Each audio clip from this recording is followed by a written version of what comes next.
Former Philippine President Rodrigo Duterte, the first Asian former head of state to be indicted by the International Criminal Court, is expected to appear before the chamber soon to face charges of crimes against humanity over his deadly war on drugs. He has just spent his first night in detention in The Hague, the first suspect to be flown there in 3 years.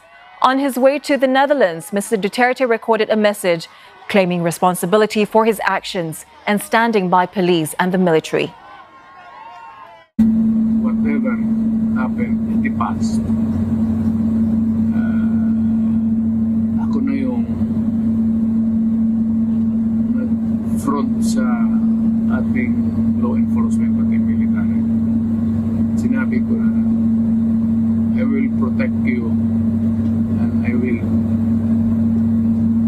ako ang managot sa lahat. The ICC investigation into Mr Duterte's actions has been ongoing for 8 years. Raul Pangalangan, a former judge at the ICC, explained what he expects the next few days to look like for Mr Duterte.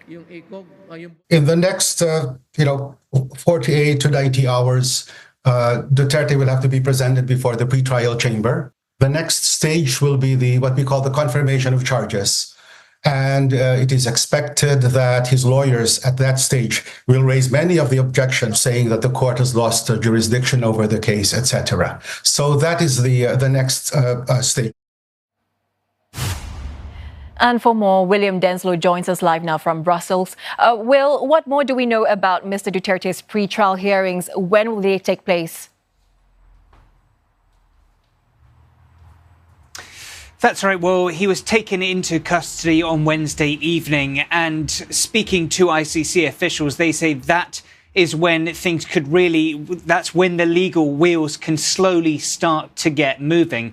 Officials tell me that this initial hearing could take place in the next couple of days without going into more specifics than that at this stage. They said that will essentially just include an identification check and for these charges to be read out against Mr Duterte.